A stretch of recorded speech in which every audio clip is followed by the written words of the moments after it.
Assalamualaikum warahmatullahi wabarakatuh. Baiklah, nama Lestari Wulandari dengan NIM 20111010075 dengan jurusan Bahasa dan Sastra Arab, Kampus UIN Imam Bonjol Padang, dengan mata kuliah Islam dan Budaya Minangkabau. Baiklah, pada kali ini saya akan menjelaskan tentang integrasi Islam dengan adat Minangkabau. Yang pertama, saya akan jelaskan perdamaian agama dengan adat Minangkabau. Kedatangan agama Islam menyebabkan terjadi pembaruan adat dan agama Islam dalam masyarakat Minangkabau. Walaupun terjadi konflik, bahkan berlanjut dalam bentuk perperangan perang Padri antara radikalisme dari kelompok Padri yang dikenal dengan kelompok Harimau dan Salpan dengan kalangan kaum adat. Namun, integrasi antara adat dan agama Islam tetap berjalan, sebab agama Islam tidak menghapuskan adat, bahkan menyempurnakan dan memperkokohnya. Selama tidak bertentangan dengan prinsip ajaran Islam, sebagai contohnya yaitu, sebelum agama Islam masuk ke Minangkabau di dalam adat, telah dibuat peraturan tentang kematian. Kalau seseorang anggota masyarakat meninggal dunia, perlu dikuburkan dengan segera pada tempat yang telah ditentukan untuk masing-masing kelompok. Dalam aturan, adat dinyatakan hidup mempunyai tempat, mati berpusara dan berkubur. Kuburan hidup di rumah tangga, kuburan mati di tengah padang, sakit ditengok, mati dijenguk. Tetapi adat Minangkabau belum mengenal aturan penyelenggaraan jenazah menurut Islam, seperti si mayat wajib dimandikan, dikafani, disembayangkan. Barulah setelah agama Islam dianut, aturan kematian ini disempurnakan oleh agama Islam sesuai dengan ajaran itu sendiri. Sikap keterbukaan masyarakat Minangkabau terhadap kedatangan agama Islam membawa kepada berbagai efek, baik positif maupun negatif. Efek positifnya, Islam dapat masuk dengan mudah, diterima, dan berkembang di Minangkabau dengan damai, tanpa ada pergeseran nilai dan norma yang berarti, karena keduanya dapat dipadukan dengan sesuai. Negatifnya, masyarakat Minangkabau terpaksa, baik secara sadar atau tidak, telah menganut setidak-tidaknya dualisme kepercayaan yang dalam hakikat antara keduanya saling bertentangan.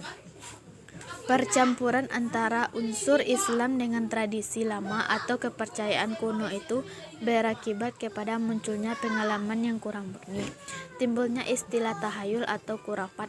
Dalam aspek ini, para dai berusaha mendakwah ajaran Islam yang murni, purifikasi Islam secara berangsur-angsur. Setelah Islam masuk ke Minangkabau, adat Minangkabau berpedoman kepada Al-Quran.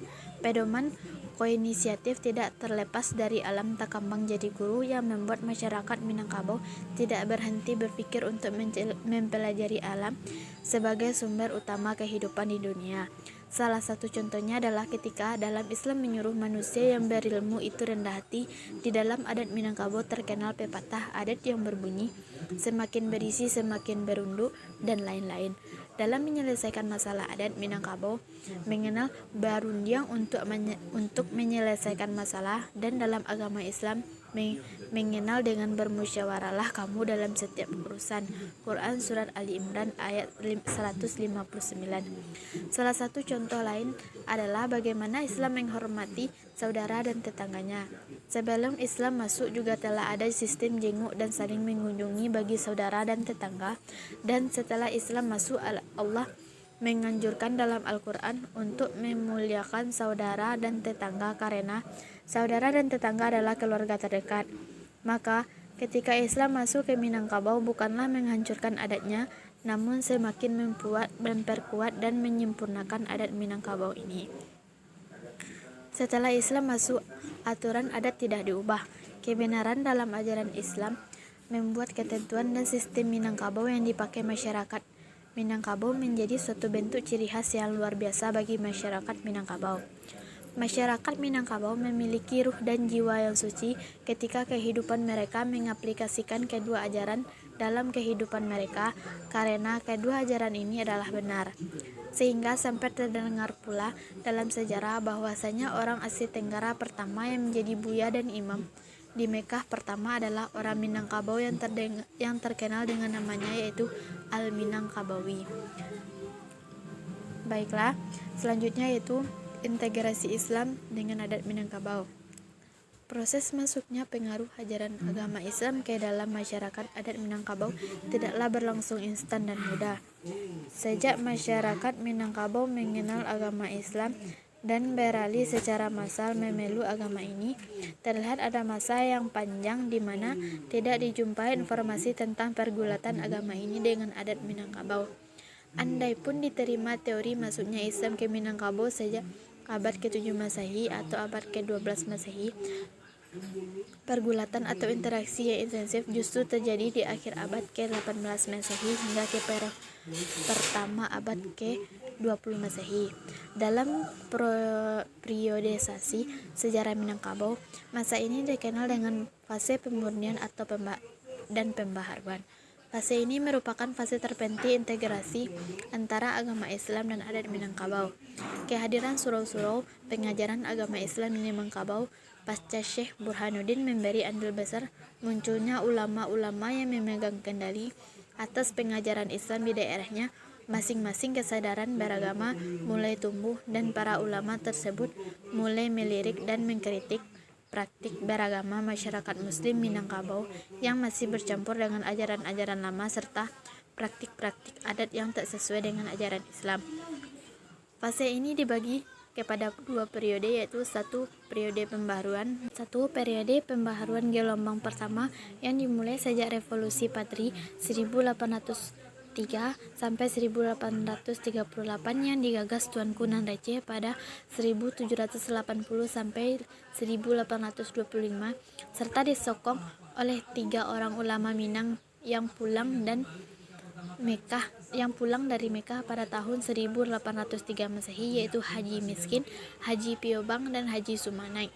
Gerakan ini mengusung agenda pemurnian purifikasi agama Islam, kritik adat dan kebiasaan lama yang mereka anggap tidak sesuai, dan mendesak masyarakat untuk melakukan kewajiban formal agama Islam.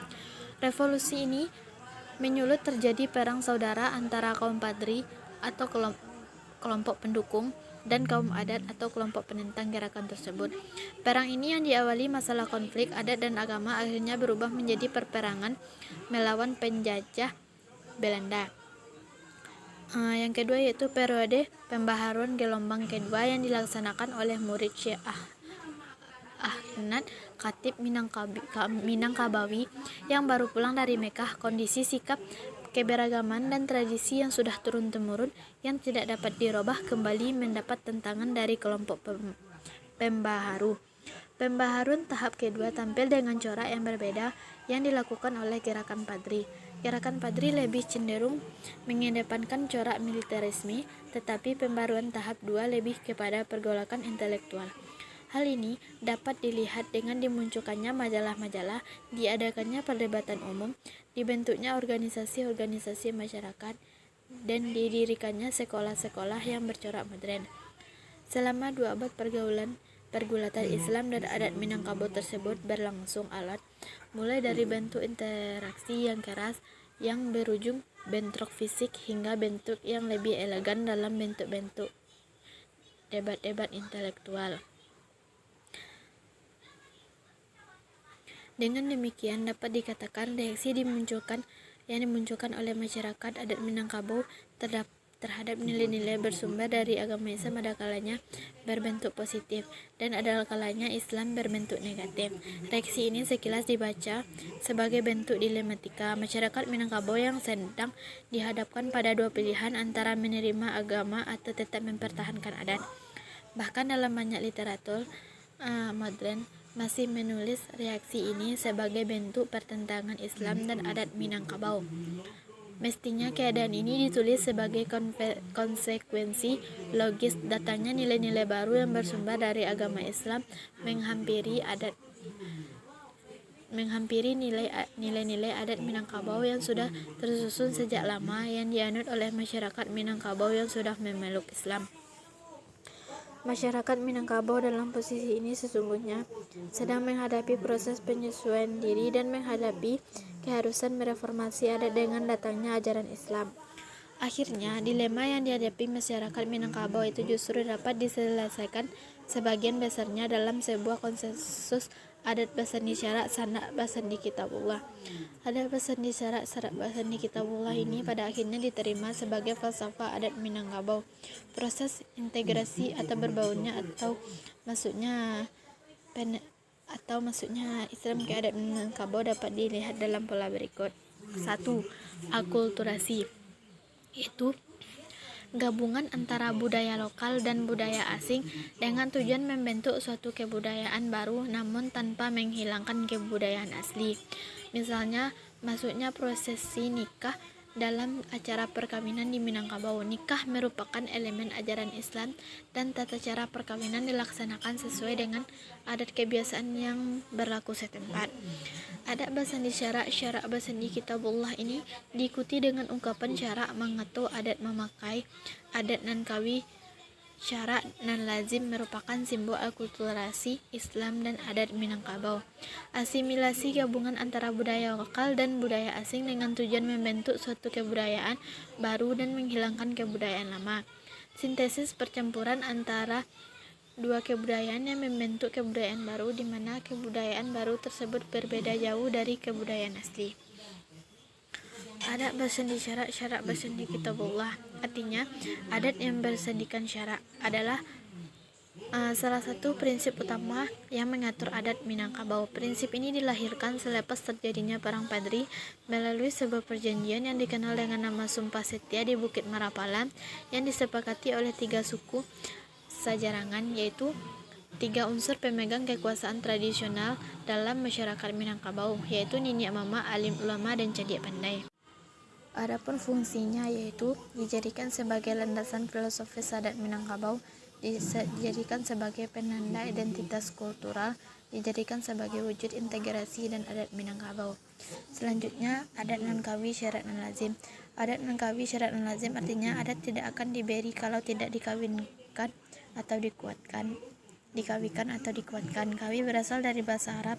Kawiyun berarti kuat. Syarat tidak akan berjalan kalau tidak dilazimkan atau diwajibkan. Lazim artinya biasa, namun lebih aktif dari wajib. Wajib artinya berdosa kalau ditinggalkan. Lazim artinya berpahala kalau dikerjakan. Zim dikenakan sanksi siapa yang tidak mengerjakan. Jadi bisa disimpulkan bahwa adat nan kawi syarat nan lazim itu berfungsi untuk memperkuat adat.